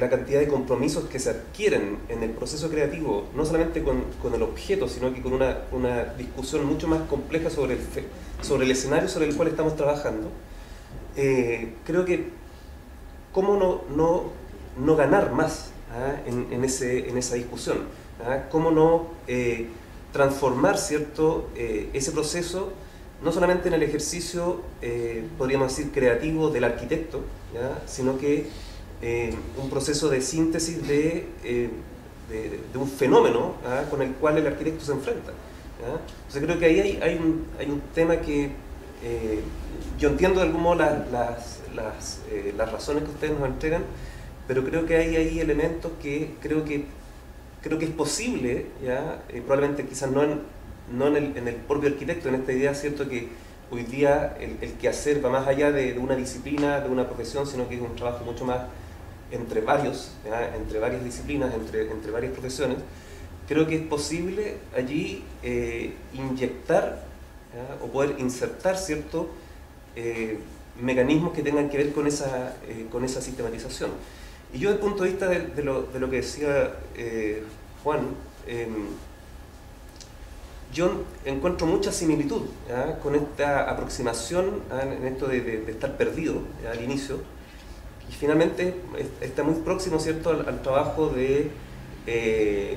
propio de la etnografía, ¿no? O sea, uno puede encontrar un parangón, ¿cierto?, en las ciencias sociales, donde hay un desarrollo disciplinar, metodológico, ¿cierto?, bastante avanzado, y finalmente donde partimos desde el vacío, ¿ah? Y finalmente vamos identificando estos elementos que otorgan sentido a lo que estamos observando, ¿ah? Entonces creo que el diálogo, ¿cierto?, por ejemplo, con la antropología, con los enfoques más estructuralistas dentro de la antropología, pueden probablemente producir allí finalmente ese proceso de acumulación, ¿ah? Yo creo que eso, yo a veces echo de menos la arquitectura de cómo acumulamos, ¿ah? de cómo transferimos conocimiento, ¿ya?, no solamente formas de hacer, sino que conocimiento efectivo, ¿ah? Yo comparto contigo que hay muchas cosas, pero también, así como en las ciencias sociales, las metodologías son más que nada una descripción de pasos que no hay que saltarse. Si uno mira todos los modelos de procedimiento de investigación, son pasos que no hay que saltarse, pero son absolutamente abiertos. en la disciplina de cada uno está el ir logrando los avances que se requieren. Y luego, en qué hace uno con el conocimiento que va descubriendo y cómo lo relaciona. Efectivamente, en la escritura, eso sí se puede sistematizar. O sea, nosotros los oficinas hemos hecho esfuerzos enormes por generar una metodología de trabajo. Pero yo me refería a la metodología, para separarla de la metodología científica, que tiene descrito los procesos y que define cuándo es exitoso o no es exitoso un resultado. En la arquitectura, igual que en las ciencias sociales, uno puede decir, mira, primero lo primero que tienes que hacer es tratar de poner todas las dudas que tú tienes. Ya, perfecto. Entonces uno las pone. Esa cosa se puede sistematizar. Y de alguna manera ayuda, es una especie de ayuda para no perderse en este mundo de subjetividad que es. Y donde se empieza a diferenciar de las ciencias sociales es que el conocimiento acumulado es difícil de sintetizar. Porque la síntesis es el diseño que es uno solo. Y cuando aparece un nuevo conocimiento, ese diseño cambia. Si uno, por ejemplo, tú vas y haces una recolección de datos determinados en una investigación sociológica, tú esos datos quedan consignados. A lo mejor no tienen sentido, pero quedó consignado como una acumulación de conocimiento guardado en una caja. En la arquitectura eso no es posible, sino que cada conocimiento que altera el resultado, lo altera. Es como si tú inventas una forma y metes un corrientazo, cada vez cambia la forma. Esa es la diferencia, y eso es lo que hace distinta y compleja la arquitectura. ¿Cómo lograr que esa síntesis que uno está logrando en un diseño, que contiene el conocimiento que uno ha ido descubriendo, cómo lograr que el próximo cambio cuando incorpore un nuevo conocimiento no bote alguno de los que está dentro? Y muchas veces ocurre que las soluciones que uno le dejan felices, cuando uno las evalúa se da cuenta que se te quedó fuera muchas cosas que en un momento fueron relevantes. Entonces, ¿cómo controlar eso? ¿Cómo manejarlo? ¿Cómo descubrir y darle los roles adecuados a cada uno y las jerarquías adecuadas? ¿Cómo mantenerlo siempre adentro? Ese es el desafío. Y eso, lamentablemente, es lo que hace el ensayo y error. Lo que hace es que uno evalúa, a ver, esto que tenemos, considero esto, y miles de cosas más. Sí, claro, está aquí de esta manera. Y además, ¿qué ocurre cuando hay contradicciones? ¿Quién manda entonces? ¿Quién define? ¿Quién predomina sobre lo otro? Y de repente uno descubre que de repente hay variables que existen que no eran tales, sino que eran absurdas o que no eran relevantes al tema, que los propios prejuicios de uno las encajaron. ¿Cómo salirnos los arquitectos de querer hacer lo que nosotros queramos? ¿Cuántas veces, por ejemplo, hay arquitectos que trabajan de esa manera, que hacen una formulación teórica, por ejemplo, una evaluación sobre la liviandad de la arquitectura, y hacen ejercicio y después están buscando la obra para aplicar esa teoría? Eso, yo siempre he discrepado de eso. Eso no es factible. Cada obra tiene su realidad, cada obra de investigación, cada obra tiene su misterio, tiene su solución. Entonces, uno pudiera armar en otro el lenguaje también, uno puede armar figuras, combinaciones de palabras que después uno las aplique en una situación determinada. Y no es posible. Eso es lo que hace compleja nuestra profesión y lo que ha ido gracias a todos distintos arquitectos. Me gustaría contar una experiencia. Yo estoy participando en un proyecto médico. Desde la arquitectura, digamos, con profesionales de las áreas de las ciencias sociales fundamentalmente. Y ahí justamente una de las dificultades que teníamos, o mejor dicho, era, bueno, nosotros estamos planteando una teoría respecto a cómo opera el mercado, básicamente, y sostenemos que básicamente el mercado es una construcción arquitectónica, y que no es una construcción natural, como nos decía Adam Smith, o que funcionaba a partir de las lógicas, digamos, mecánicas de oferta y demanda, sino que el mercado es una construcción arquitectónica y que a lo largo del tiempo la sociedad ha ido construyendo. Hoy día el mercado, por así decirlo, el mejor reflejo del mercado es la propia ciudad. Nuestra ciudad, digamos, da cuenta del mercado, de nuestra estructura de mercado. Y por consiguiente también la validez del argumento que esto se atiene al mercado tiene que ver también con la validez de nuestra ciudad. Nosotros podemos hablar hoy y decir, nosotros justificamos muchas cosas en términos de que es producto del mercado, pero ese mercado puede decir, tiene una buena o una mala arquitectura. ¿Y dónde puedo saber si tiene una buena o mala arquitectura? Por ejemplo, en la ciudad, que es un reflejo de ese mercado. Nosotros es una economía de mercado, donde muchas cosas tenemos crecimiento, pero cuánto ese crecimiento produce es producto de ineficiencias, porque tenemos que hacer las cosas 2 y 3 veces por no haberla hecho una vez bien, pero nosotros tuvimos crecimiento. Y eso, por ejemplo, yo lo puedo extrapolar, o sea, mirar cómo es nuestra ciudad, cuán eficiente es, y yo sobre una ciudad puedo conversar. Entonces, a partir de este problema, nosotros decidimos en este grupo de médicos de qué manera podemos aportar. Básicamente lo que aportamos los arquitectos no tiene que ver tanto con cantidades, sino que con cualidades, el factor cualitativo. aquello que le da sentido. Y dentro de eso empezamos a trabajar desde el año 2008 en el taller, por eso se llama un taller de investigación en arquitectura. Y el tema que decidimos investigar es la identidad nacional. ¿Y por qué decidimos investigar la identidad nacional? Porque partimos de la tesis de que la identidad nacional es un patrón de comportamiento. Y ese patrón de comportamiento surge de las emociones que hemos vivido históricamente en nuestro territorio. Y que básicamente ese patrón de comportamiento es aquello que nos da o nos da sentido. Cuando Chile mete un gol, nos hace sentido alegrarnos. No nos pasa lo mismo cuando lo mete Argentina o cuando lo mete, no sé, Sudáfrica, ¿no? Hay un patrón que nos es común. Y esa identidad tiene que ver básicamente con este aspecto cualitativo. Cuando nosotros tuvimos que evaluar un problema de las ciencias sociales y dar una solución desde el punto de vista cualitativo de qué hacer, es importante que ese qué hacer se pueda dar dentro de este patrón cultural. Entonces, ¿la arquitectura para qué es lo que sirve? Porque es difícil describir un patrón cultural como la identidad simplemente y que surge de las emociones no son describibles, son relativas. Pero la gracia que tiene la arquitectura es que, primero que nada, que interactúa en un patrón existente, es decir, los proyectos están situados en la ciudad tiene una historia, y esa historia surgió de este patrón cultural. Y yo, ¿cómo puedo tratar de visualizar aquello que es invisible a partir de ciertas acciones? Yo me pongo en un lugar determinado y pongo una situación hipotética y puedo ver si hace o no hace sentido, si me emociona o si me cuadra o no me cuadra ciertos temas, ¿ya? Y dentro de esa dinámica hemos desarrollado el taller ya hace un par de semestres, situación que no es fácil para los estudiantes. Aquí yo invité a varios estudiantes que vinieran a asistir. Yo diría que gran parte del semestre esta investigación es bastante angustiosa, pero es porque efectivamente el interactuar con la fenomenología es angustiosa. Pero los resultados yo creo que son interesantes de ver. Puede ser que no signifique que se vayan a hacer esos proyectos, pero sí apelan y hablan sobre nuestra identidad. Por ejemplo, ahora sobre la mesa tengo el recuerdo de un proyecto que se hizo para el Congreso Nacional. El encargo original era un centro cultural para el desarrollo de la cultura chilena. Y le pedimos que lo ubicaran en Santiago, tanto en Santiago real como en Santiago imaginario que propone Carlos Franz, de sus arquetipos a partir del Santiago que está relatado en la novela chilena. Y surgieron proyectos realmente sorprendentes que no nos imaginamos. Y uno de ellos fue ubicar el edificio del Congreso Nacional, que es el Congreso chileno, en los terrenos de la Vega Chica. ¿Ya? Y tenía que ver básicamente con los arquetipos de Franz, era colocarlo en la chimba, pero frente a la ciudadela, donde convergían una serie de barrios arquetípicos que da justamente en ese lugar.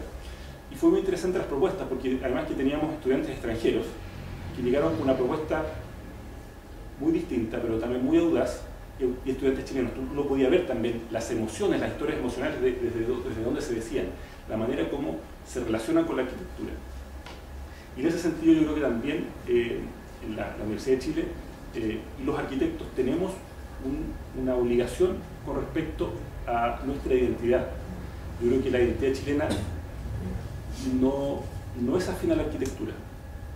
¿Y por qué? Porque la manera como se incorpora emocionalmente a nuestra historia es violenta. La arquitectura llega a Chile como señal de conquista. La historia emocional de los habitantes originarios no requerían arquitectura. Ellos vivían en armonía con una naturaleza que es realmente sorprendente, ¿ya? Y habían logrado un modelo civilizatorio muy exitoso. Los mapuches, antes de llegar a los españoles, era una sociedad muy exitosa. En un territorio relativamente compacto había una alta población con un sistema social muy libertario, cosa que no había sido posible a esas alturas de la historia de la humanidad lograr esas condiciones. Entonces llega la arquitectura como un símbolo de conquista, se fundan ciudades. Y por otro lado, después de fundar, tenemos los terremotos, que es otro impacto emocional fuerte. Entonces, obviamente que nuestra identidad, yo diría, no le tiene buena a la arquitectura. Yo creo que es un tema que tenemos que hacernos cargo los arquitectos de la Universidad de Chile y los arquitectos en Chile. ¿Cómo realmente logramos que la arquitectura vuelva a dialogar, vuelva a ser sensible a esa historia emocional, a esa identidad? Y es ahí donde nosotros, al menos en el taller, estamos haciendo intentos para poder comunicar, que no es fácil. un poco pasa lo que pasa con la poesía, que la poesía en realidad trata de comunicar cosas a través del lenguaje metafórico. Nosotros tratamos de comunicar aquello que es identitario a través de proyectos, de propuestas de texto, que se discuten y que, bueno, cuando las publiquemos, de hecho hay algunas que ya están publicadas en seminarios, se podrán discutir si va en esa dirección o no. Ya son las 3 de la tarde, pero hay varias personas que quieren hacer preguntas, así que no sé si se tienen que ir. ¿Pueden quedarse un ratito más para terminar estas preguntas? Está Cecilia y una pregunta atrás y está Mario. ¿No, Cecilia? Sí, con respecto a la idea que había dicho Juan sobre la disolución de los límites disciplinarios, me pareció que hablaste en un momento de que en realidad en 20 años más ni siquiera se va a llamar arquitectura, se va a llamar de otra manera. Recordé arquitectura. La profesión va a ser así. Sí. La arquitectura es posible que se mantenga.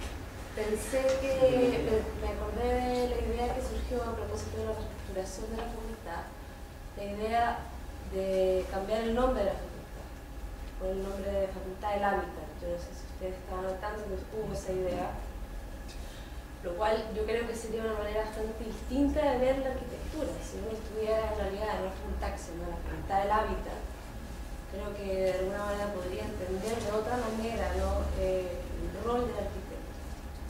Si esto fuera así, ¿ustedes creen que la manera en la cual se ejerce arquitectura, en el fondo, si la facultad se plantea la arquitectura desde el ámbito como del habitar, que puede comprender muchas más profesiones, no solo me refiero a los ingenieros, a los sanitarios, sino a los sociólogos y a los etnógrafos, etc.? ¿Sería distinta la profesión? ¿Habría una manera distinta de pensarla? Pero un segundito, ¿hacemos las 3 preguntas de un viaje para Pablo? Sí. Bueno, usted había mencionado el tema de la enseñanza de la arquitectura y de cómo teníamos este desafío de definir qué es la arquitectura ahora y para después. Siento que es igual es un poco complicado, ya que si no se tiene una definición clara de lo que pasa ahora y menos aún de lo que va a suceder después. Entonces eso yo lo pongo como en contraposición a cómo sucedía antes, de cómo se podían tomar estas decisiones de parte de nosotros los estudiantes. Y por ejemplo había sucedido en esta facultad, de que se estaba enseñando el estilicismo, se tomaron la facultad, quemaron todos los libros y de ahí empezaron a desarrollar el movimiento humano, se invitaron a profesores, pero fue una iniciativa como bastante proactiva por parte de los alumnos. Ahora, en estos momentos la pregunta es cómo puede ser por un lado por el tema académico o para el lado profesional, de cómo nosotros tenemos este campo de acción para poder tomar decisiones o formular lo que queremos definir como arquitectura, pero desde nuestra iniciativa. Por ejemplo, tú mencionas que Abraham Zenerman tomó la iniciativa de formar algo mucho mayor, pero hoy en día eso es bastante complicado. Lo digo porque hay muchas más escuelas de arquitectura, el tema es mucho más complejo con la globalización. El campo de acción de nosotros está como bastante más confuso y coartado de alguna manera. Entonces, como en términos reales, ¿cómo nosotros, poniendo en la situación de estudiantes, podemos realmente lograr algo que no sea anecdótico? A eso me refiero. Sino realmente como conjugar. Gracias. ¿Mario? Sí, un comentario cortito porque me tengo que ir a taller.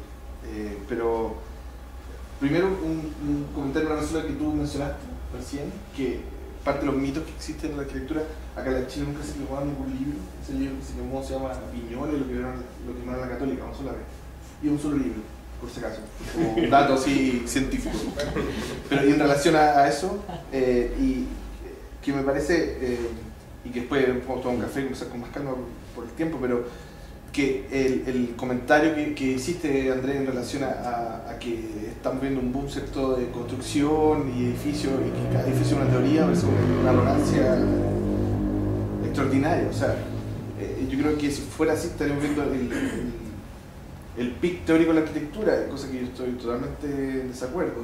Yo creo que a lo mejor tú en el taller lo enfrentas tratas de postular una pregunta, a lo mejor Juan en alguno de los encargos es posible de que inyecte una reflexión potente y ponerse una pregunta, y que esa pregunta uno la puede leer de cierta forma en la obra, la puede leer en un artículo, ¿cierto? Pero que todo es teoría, que cada hecho construido es teoría, a mí me da un poco de alergia. No todas las investigaciones son exitosas. Eso también es otro tema. Pero en el fondo yo creo que hay un boom de construcción. Pero en cada proyecto, simplemente para construir algo que hoy día no se construye, digamos, sobre el aire, sino que llega un plano. Sí, Y aquí en Chile al menos está firmado por un arquitecto. Detrás de eso es una teoría. Una teoría que dice que va a funcionar eso. Ahora, si sea relevante o no sea relevante es otra cosa. Hay teorías que son relevantes para el conocimiento o no, esa es otra cosa. Pero son teorías. Y lo mismo pasa hoy día en la ciencia, hay mucha investigación. No todas esas teorías son relevantes. Estoy de acuerdo. Algunas son relevantes, cambian la composición. Lo que pasa es que ahí estamos a leer fino y creo que empezamos como a manosear las palabras. O sea, como a que empezar a definir, en el fondo, ¿qué es teoría? Porque hay una cantidad de arquitectos que construyen y que hacen construcciones. Son arquitectos, pero hacen construcciones, no hacen arquitectura. Y hay grandes arquitectos que también hacen construcciones y que de repente hacen obras de arquitectura, ¿cierto? Es que hay una definición epistemológica. Y ahí me parece... Es que no hay una. Y entonces no, a mí me parece arrogante eso. No, pero que yo creo que no es un tema de arrogancia. Lo que estoy es lo mismo que los talleres. No todos los talleres tienen una pregunta. Es de humildad. Yo estoy diciendo que nosotros lo que pensamos muchas veces que hacemos, en el fondo todos hacen una teoría. Y la hizo el que hizo una arquitectura vernácula, también es una teoría. Y después podemos ver qué es lo que pasó en el tiempo. Pero ahora, porque pasa es una teoría de arquitectura, es un problema de arquitectura y cada problema de arquitectura tú lo resuelves a través de un proyecto. Sí, pero por ejemplo, lo otro es una teoría acerca de la arquitectura, que es algo muy distinto. No es que yo haga una teoría acerca de la arquitectura y decir que yo voy a hacer un proyecto con él, que es un poco lo que hacía Le Corbusier. Hace la Ville Savoie y a partir de un proyecto específico, él arma toda una teoría respecto a la arquitectura. Eso no, eso es una arrogancia. Lo que yo estoy diciendo es que hoy día cada proyecto, por humilde que sea, una persona que se hace una casa, una autoconstrucción, también está haciendo una teoría. Y es una teoría sobre la vida. Porque hay un hecho constructivo que es un hecho mecánico, funcional, un problema estructural, de gravedad, que no necesariamente implica una pregunta que tiene una trascendencia. Porque eso es lo que digo, ahí hay una visión distinta. Porque estamos hablando de una de las necesidades y el otro los anhelos. Por ejemplo, hoy día, un techo para Chile, cuando te hacen una media agua, puede ser que sea, tú lo ves simplemente como para resolver una necesidad, y para otra persona puede ser un anhelo. Y probablemente depende de quién esté, para quién sea una necesidad, eso no sea arquitectura, pero para quién eso sea un anhelo, sí sea una arquitectura. Desde un punto de vista, y eso es un poco el nuevo cambio de paradigma. Hoy día no existe una visión desde afuera, es decir, esto es lo correcto y no es lo correcto. Va a depender de quién lo esté mirando y quién lo está apreciando. Sí, ese es el cambio de paradigma. Pero en ese sentido, lo que decía el profesor Romero, cuando hay propuestas en arquitectura, en ese nivel, tiene que haber métodos de, justamente como tú dices, de validación. O sea, decir, esta obra, aquí hay una reflexión interesante, tiene que haber también una cierta sistematización que te permita discutir. Hay uno que es la apropiación que hace el sujeto finalmente. O sea, cuando el sujeto viene, reconoce la obra y la siente propia, esa es la validación de la teoría. Y si la ciudad la hace propia, y después luego la sociedad, esa es la validación. Yo comparto con Andrés la postura, yo creo que a lo mejor digamos, a lo mejor lo está mirando de otro lado, en el sentido que lo que se pretende no es una declaración de valor de la investigación que está en una obra, sino que sencillamente ahí hay un esfuerzo intelectual de tratar de hacer una propuesta y que tiene como resultado final una obra. Eso no significa que esté bien o que esté mal, y que el conocimiento finalmente sea válido, puede ser pésimo. Pero todos tienen la misma construcción, todos tienen la misma construcción de ideas. Siempre lo que pasa es que ahí, insisto, habría que alquilar la definición de teoría, porque en ese sentido, insisto, lo que tú claro, porque en el fondo hay un aspecto que, por ejemplo, dice, bueno, llega el constructor, el dueño inmobiliario, y llega una plantilla, lo que pasa en Chile, ¿no? O sea, los tipos construyen lo mismo, ¿cierto? La plantilla. Entonces, en el fondo, ahí podríamos decir que a lo mejor en algún momento la pregunta es la eficiencia por metro cuadrado, por materialidad, etcétera, se llega a esta receta y es una respuesta buena o mala. Pero hay una teoría detrás de eso, ¿eh? Sí, claro. Hay todo un marco teórico de eso. Y hay un planteamiento del... Que no estemos de acuerdo es otra cosa. No. ¿Y tú crees que una inmobiliaria no tiene una voluntad detrás de eso? No tiene un... Pero por eso es que ahí tiene un objetivo. No, pero ahí está un poco lo que dice Daniel. Lo que pasa es que, en el fondo, en el ambiente, no sé, si estuviéramos hablando a lo mejor en, no sé, Hunter Douglas, por ejemplo, ¿cierto? Sobre a lo mejor exploraciones teóricas o investigación en arquitectura desde la profesión, podríamos, ¿cierto? Hay un prisma desde el punto de vista, digamos, de la universidad o académico, un poco lo que yo trato de entender que hablan desde la otra disciplina, es que en el fondo cómo ese conocimiento, ¿cierto? O ese proceso que lleva una pregunta, idealmente trascendente, eso la escala de valores lo pone cada uno, ¿cierto? O crítica, ¿cierto?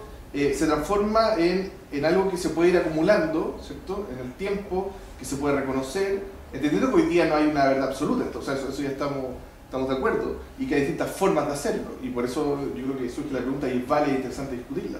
Pero, o sea, mi postura es que no cualquier hecho construido como construcción lleva una teoría desde la perspectiva que lo estoy planteando. O sea, y ahí yo no estoy... Yo justamente creo que ese es el tema, porque esa es la visión modernista. El movimiento moderno es tal como lo estás planteando tú. Y eso yo creo que justamente como lo estás planteando tú. No. Claro, por eso el movimiento moderno siempre lo que hacía en las grandes publicaciones, tú ves la historia del movimiento moderno, es que en el fondo cada proyecto que tú tratas de, a partir de un proyecto, elaborar una teoría de la arquitectura. Aquí el tema tiene que ver con que la arquitectura, al menos la arquitectura, es que es un fenómeno, y un fenómeno que parte en qué momento, en el momento en que nosotros tomamos noción del tiempo, que aquello que hacemos va a trascender, por consiguiente ya no da lo mismo. Es prácticamente cuando el ser humano. Y en ese momento, toda acción que tiene que ver con el habitar, y ahí pongo un gancho con la pregunta de la Cecilia, que me pareció muy interesante. Yo creo que efectivamente era interesante y una discusión que todavía se puede llevar adelante. Yo creo que más que el hábitat es el habitar, sobre las ciencias del habitar. Y de ahí yo veo que perfectamente calzan en la geografía, con el urbanismo, con la arquitectura, con el diseño, porque finalmente todas lo que los une es el habitar. Y básicamente la disciplina de la geografía lo hace desde una epistemología particular y el diseño arquitectónico lo hace de otra, pero finalmente de lo que estamos hablando es de lo mismo. Yo pienso que hoy día, en ese sentido, si estamos volviendo respecto a cómo seguir con la facultad, yo creo que hay muchas cosas donde hay muchas cosas que se pueden incorporar. Yo pienso que era totalmente factible, por ejemplo, pensar en un plan común en esta facultad. Yo pienso que es muy factible, debería haber muchos ramos de los arquitectos que hicieran con profesores de geografía. Partiendo, a mi juicio, no sé si hay o no, déjeme si es verdad, yo creo que, por ejemplo, se requiere un estudio de toponimia chilena. Entonces, aquí en Chile nosotros, la mayoría de los nombres son nombres mapudungún, no tenemos idea de lo que significa. Y eso, si no lo ve desde el punto de vista del sentido del habitar, es un tema relevante. Yo pienso que debería haber una convergencia. Nuestro territorio, un territorio tan particular, los habitantes de acá tenían prácticamente un territorio arquitecturizado, donde tenían... Se lo están echando los claro, mineros y los camineros. Por eso, entonces ahí es donde a mi juicio tiene que ver, hay muchos lugares de convergencia. Cuando estamos hablando del sentido, tiene que ver con el sentido del habitar. El habitar es básicamente vivir con un sentido. Yo quería contestar fíjate que me parece que la sola idea de una facultad me hace pensar que no están en el camino correcto. Yo creo que no pueden haber bordes. Hoy día, como vienen las cosas para adelante, y con el acceso al conocimiento como está, no pueden tener bordes ni límites. Y una facultad implica un límite, una muralla, contra otra facultad. Yo soy absolutamente partidario que podría haber a lo mejor un instituto de la ciencia del habitar, que podrá dialogar con la escuela de sociología. Yo recuerdo cuando estaba en la universidad se hizo un curso experimental, hacer un quinto año experimental que se trató de hacer eso, estoy hablando del año 73. Y nuestro profesor era un psicólogo que nos daba un curso de psicología social, otro era un geógrafo, otro era un sociólogo, ninguno arquitecto, había uno solo, que además no hacía clase de teoría. Y fue el mejor curso que tuve en la escuela. Me acuerdo que nos daban una prueba y nos hacían 3 preguntas y nos daban un mes para contestarlas. Yo creo que nunca en mi vida había leído tanto. Estoy hablando del año 76. Entonces, a mí me parece que más adelante eso requiere una cosa. A lo mejor puede ser que la arquitectura tiene. Es muy posible que sí, porque van a seguir habiendo obras construidas. Pero el resto de las profesiones, poder definir un profesional por un título que se le dio con algo que estudió va a ser imposible. Si a los 2 segundos va a estar haciendo un magíster, un posgrado, un minor, se va a ir no sé a dónde, un doctorado, y de repente le tocó trabajar, qué sé yo, un sociólogo, un ingeniero, le va a interesar la parte sociológica de ingeniería, y va a hacer un curso específico en eso, y va a empezar finalmente cada hombre a hacer un mundo. Yo creo que vaya la cosa de todas maneras.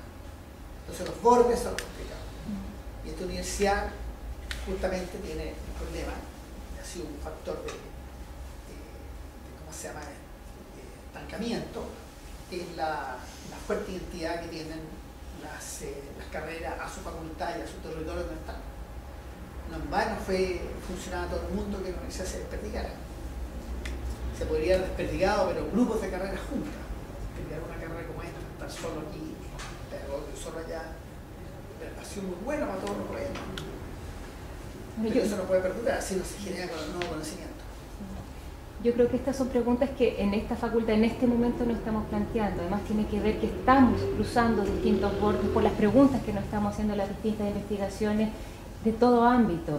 Y por eso nos resultaba tan interesante empezar a discutir desde cosas quizás más básicas en lo que estamos haciendo. No tenemos la respuesta. Yo creo que lo que está sucediendo en este momento es que vamos a recién a empezar a preguntarnos qué debiésemos estar preguntándonos como en las disciplinas que estamos tocando. Y ahí yo creo que la disciplina de la arquitectura, la gracia y el diseño también tienen formas de pensar los problemas que son distintas a otras disciplinas, que pueden ser muy ricas en estos momentos tan complejos que estamos viviendo.